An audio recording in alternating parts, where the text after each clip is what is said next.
এসে তারপরে ধরেন গণভবনে আবার ঢুকবে, মেরামত করবে, মাছ ছাড়বে, হাঁস পালবে, শাকসবজি আবার ফের লাগাবে, আবার ফের আগের মতো প্রধানমন্ত্রী হবে তিনি। প্রজেক্ট এক এক উন্নয়নের নামে প্রজেক্ট করবে, সেখান থেকে বিলিয়ন বিলিয়ন ডলার আবার নিজের আত্মীয় স্বজন দলের লোকজনকে নিয়ে বিদেশে পাচার করবে। মানুষজন কোনো কিছু বলতে গেলেই তাদেরকে ধরে ধরে গুলি করবে, মারবে, লাশের উপরেও অত্যাচার করবে। এটা হচ্ছে তাদের আবার ফের স্বপ্ন। তো লজ্জা শরম তো কিছু থাকা উচিত, তাই না? এই যে মানুষ, ধরেন আওয়ামী লীগের লোকজনকে আপনি এখন দেখেন, এত বড় ঘটনা এখন হয়তো আমাদের কাছে খুব বড় কিছু মনে হচ্ছে না। আমরা তো বিশাল এক ইতিহাসের অংশ। এই যে আপনি গণভবনে দেখেছেন না, যে যারা গণভবনে ঢুকে এই যে হাসিনার ছায়া ব্লাউজ ব্লাউজ নিয়ে টানাটানি করলো, এটা কিন্তু বিশাল ইতিহাস। আমি জানি না যে মানে পৃথিবী এই ভার্চুয়ালি কতদিন চলবে, যতদিন এই প্রযুক্তি থাকবে, ফেসবুক, ইউটিউব এগুলো যতদিন থাকবে ততদিন এটা হিস্ট্রি। পৃথিবীর বাংলাদেশে যতদিন এই পৃথিবী বেঁচে থাকবে, বাংলাদেশের মানুষ এগুলো মনে করবে এবং বলবে, চুরি বাবা এত স্বৈরাচার একটা মানে অত্যাচারী একজন শাসক ছিল, যার ভাত রান্না করার পরে সেটা খাওয়ার সময়টাও দেয় না, জনগণ ঝাড়ু দিয়ে তারায় বের করে দিয়েছে। একটু একটু করে তারপরে তারা মানে বের হওয়ার চেষ্টা করছে। তো সেই বের হতে গিয়ে একজনের একটা ভিডিও দেখলাম। সে বলছে মানে পিছনে তার ভিডিওর ইয়েতে ব্যাকগ্রাউন্ডে আপনার স্যাড মিউজিক লাগিয়েছে, মিউজিক লাগিয়ে তারপরে বলছে প্রধানমন্ত্রীর বের হয়ে যাওয়ার সেই সময়টুকু সেটা কেমন ছিল। ছিল শেখ হাসিনা নাকি যাবেই না, তাকে জোর করে সবাই বুঝাচ্ছিল সে যাবে না, এই দেশের মানুষকে রেখে সে নাকি যাবে না। এরপরে শেখ রেহেনা তাকে বুঝাইলো, বলল যে আমার বাবার মতোই অবস্থা করতে চাচ্ছিস তুমিও কি বাবার মতো মরতে চাও, জীবন দিতে চাও, চলো জীবনটা বাঁচাও। তাকে নাকি বুঝায় টুঝায় তারপরে হেলিকপ্টার। শেখ হাসিনারে তো দেখা মনে হইলো যে মানে লুঙ্গি উদাম করে তারপরে দৌড় দিলে যে অবস্থা, তো ওইভাবে দৌড়ায় হেলিকপ্টারে উঠতেছে। আমরা তো সেই ভিডিওগুলো তো এখন দেখছি। এটা এখন তারা নানান ধরনের ন্যারেটিভ মানুষের সামনে তুলে ধরার চেষ্টা করছে।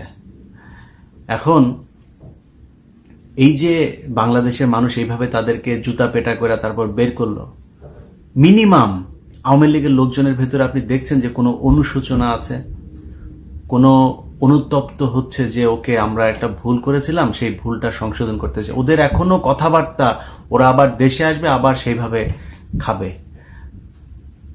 5 তারিখে যেদিন শেখ হাসিনা দেশ থেকে বের হয়, সেদিন কি ডক্টর মোহাম্মদ ইউনূস বাংলাদেশে ছিল? ডক্টর মোহাম্মদ ইউনূস তো সেদিন বাংলাদেশে ছিল না, সে তো দেশের বাইরেই ছিল। তো শেখ হাসিনা পলাইলো কেন? এখন ডক্টর মোহাম্মদ ইউনূস বের হবে আর আপনি চট করে ঢুকে যাবেন, আপনার লোকজন এই স্বপ্ন দেখে। এগুলো শেখ হাসিনার শয়তানি। 2 দিন পর পর নিজে ফোন রেকর্ড করে সেটা ছাড়ে তারপরে বুঝায়। আর তো বলার তো জায়গা নাই। এখন তো মনে করেন শেখ হাসিনা যদি কোনো গণমাধ্যমে কোনো কিছু যদি পাঠায় বা বক্তব্য যদি পাঠায়, তাহলে তো পাশার চামড়া উঠাই দিবে। কোনো টেলিভিশন তো আর ওই ঝুঁকি নিতে যাবে না। তো শেখ হাসিনাকে বলবো, আমার বাংলা এডিশন নামে যে নতুন পোর্টাল চালু হয়েছে, আমার ফেসবুক, ইউটিউব আছে, বাংলা এডিশনে যাবেন, আমার কাছে পাঠান, আমি চালাবো। আমার কিন্তু ওই ভয় নাই, কারণ আমি তো এতদিন আপনার দালালি করিনি। তো আমি চালাইতে, আমার কাছে দিয়েন, আপনার যা যা বলতে মন চায় ম্যাডাম আপনি দিয়েন, আমি চালাবো। এখন এই শেখ হাসিনার কোনো বক্তব্য কেউ চালাইতে পারে না, ও নিজে নিজে ফোন রেকর্ড করে তারপরে পাবলিকের মাঝে একটা উত্তেজনা তৈরি করে। তো উত্তেজনায় যদি আওয়ামী লীগের লোকজনের স্বপ্নদোষ হয়েও যায় না, লাভ নাই তো, আপনি তো আসতে পারবেন না। আপনার একটু মাথার ভেতরে একটা মিনিমাম মানে কমন সেন্স থাকা দরকার, যে আপনাকে শেখ হাসিনা যখন বলছে চট করে ঢুকে যাব, ওই দিনও 2-3 জন বর্ডারে গিয়ে ধরা পড়লো। তো তারা পালাচ্ছে কেন? সে তো চট করে ঢুকে যাবে, তো তারা পালাচ্ছে কেন এখনো? এটা বুঝতে হবে যে তাকে এই দেশে আসার সুযোগ না দেওয়ার জন্য যা যা করার, সেটা শুধুই ডক্টর মোহাম্মদ ইউনূস আর বাংলাদেশের ছাত্ররা, জামাত, বিএনপি মিলে করে নাই। এটার জন্য অনেক উচ্চ পদস্থ শক্তিশালী হয়ে মানে কি বলবো যে আন্তর্জাতিক যে শক্তি, সেই শক্তি এটার পেছনে কাজ করেছে। এমনি এমনি শেখ হাসিনা দেশ থেকে বের হয়ে যায়নি। তো এই আজাইরা স্বপ্নদোষ, এই স্বপ্ন দেখে তারপরে স্বপ্নদোষ করে লাভ নাই, কারণ শেখ হাসিনা ঢুকতে পারবে না। আর শেখ হাসিনা যদি ঢুকতে চায়, আমরা তো চাই শেখ হাসিনা বাংলাদেশে ঢুকুক এখন। তারা তো দরকার বাংলাদেশে। এই যে $103 বিলিয়ন যে বৈদেশিক ঋণ রেখে গেল, এই যে একের পর এক এই বিভিন্ন ঘটনায় মানুষকে যে খুন করেছে, গুম করেছে, সালমান এফ রহমান, তারপরে এস আলম সহ যাদেরকে ক্যাশিয়ার বানিয়ে কয়দিন আগে যে Zafrullah Chowdhury, Midland bank tank, এগুলো যে বাংলাদেশটাকে যে একদম ঝাঁঝরা করে দিয়েছে, এটার জন্য তো আমাদের দরকার তাকে। আমরাও তো চাই শেখ হাসিনা দেশে আসুক, আসতে বলেন। কিন্তু আপনারা স্বপ্ন দেখছেন যে শেখ হাসিনা আসবে, আবার আওয়ামী লীগ ওইভাবে ক্ষমতায় আসবে, আবার আওয়ামী লীগ ক্ষমতায় এসে তারপরে আপনাদেরকে ক্ষমতায় বসাবে। দেখেন, সালমান এফ রহমানের দাড়ি ছিল, দাড়ি কাটছে। মানিকের দাড়ি ছিল না, দাড়ি রাখার চেষ্টা করছিল। ওই শ্যামল দত্তর দাড়ি গোপটোপ ছিল, দাড়ি গোপটোপ সব কেটে ফেলেছে। কারোর দাড়ি ছিল, দাড়ি রাখে, কেউ দাড়ি ছিল না, সে দাড়ি কাটে। মানে এই হচ্ছে আওয়ামী লীগের অবস্থা। আপনাদের নেতাদেরকে দেখে মিনিমাম কোনো হয় না। এখন আপনি চিন্তা করছেন যে ডক্টর মোহাম্মদ ইউনূস এখানে আসবে আর আপনারা দেশটা দখল করে ফেলবেন। আপনার সেনাবাহিনীকে যা জিজ্ঞেস করেন, শেখ হাসিনার ঘরের আত্মীয় সেনাপ্রধান, তিনি কেন পারেন নাই 5 তারিখে শেখ হাসিনাকে বাঁচাইতে? শেখ হাসিনা তো বাংলাদেশে যদি গৃহযুদ্ধ লেগে যেত, ভারত বাংলাদেশে অ্যাটাক করবে, সেটা তো শেখ হাসিনা নিজে চেয়েছে। এটা ইন্ডিয়ান পত্রিকা, একদম মেইন স্ট্রিমের বিশাল বড় আন্তর্জাতিক গণমাধ্যম, তারা বলেছে যে last 45 minutes of Sheikh Hasina, সেই জায়গায় তারা যে ডেসক্রিপশন দিয়েছে শেখ হাসিনার পালিয়ে যাওয়ার সময় শেখ হাসিনা কি করেছে। শেখ হাসিনা সেনা প্রধানকে ফোন করেছে, পুলিশ প্রধানকে ফোন করেছে, অমিত শাহকে ফোন করেছে, তারপরে ওইদিকে কি বলে ওদের চাওয়ালাকে ফোন করেছে। কেউ তার কথায় সায় দেয় নেই। তিনি বলেছেন যে আমি শেষ পর্যন্ত দেখতে চাই।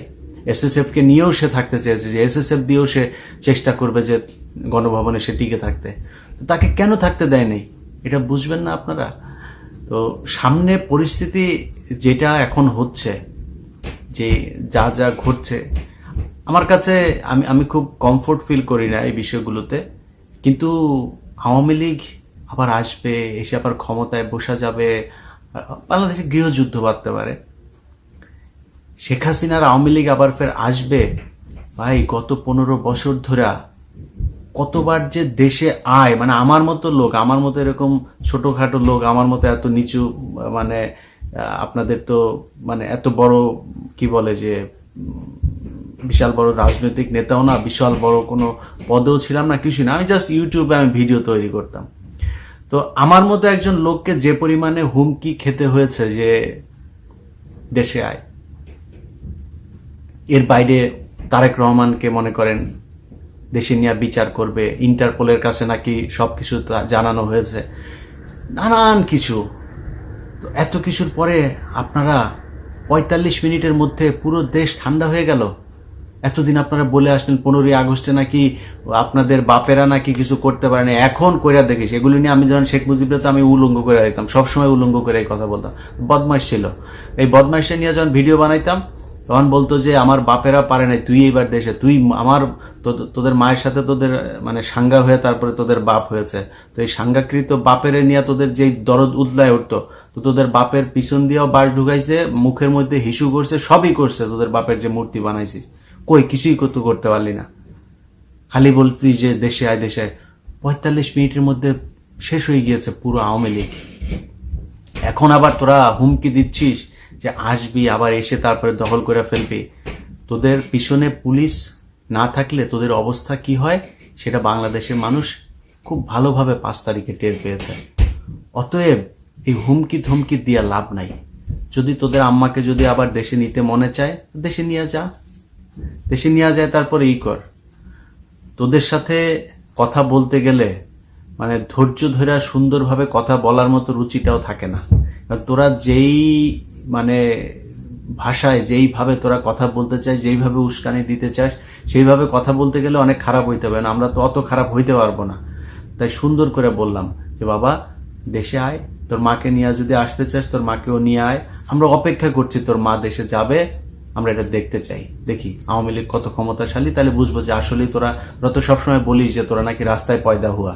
তো তোরা তো আওয়ামী লীগ যেহেতু রাস্তায় পয়দা হুয়া, তো রাস্তায় পয়দা হুয়ারা রাস্তায় আয়, দেখি কিরকম পারিস, তারপরে বুঝবো না যে কি করতে পারিস। তোদের আম্মার আরেক মদ্যপ মাতাল এক পুত্র আছে, এই 5,500 বিজ্ঞানী এই দুইজনে মিলা তোদের উস্কানি দেয়, আর তোরা স্বপ্ন দেখে স্বপ্ন দোষ হয় তোদের, যায় দেশে যা। তোদের আম্মারে আর আম্মার পুত্ররে বল দেশে যাইতে, তোদের তো না করে নাই তো, দেশে যাইতে বল, যায় না কেন? তোদের আম্মাদের আরো আত্মীয় স্বজন আছে, কেউই নাই। তোদেরকে ছাগলের 3 নাম্বার বাচ্চার মতো ব্যয় করায়, আর তোরা এই ছাগলের মতো ডাকাটা এই করিস। যাই হোক, এই ডাকাটা কি বন্ধ কর, হ্যাঁ বন্ধ করা।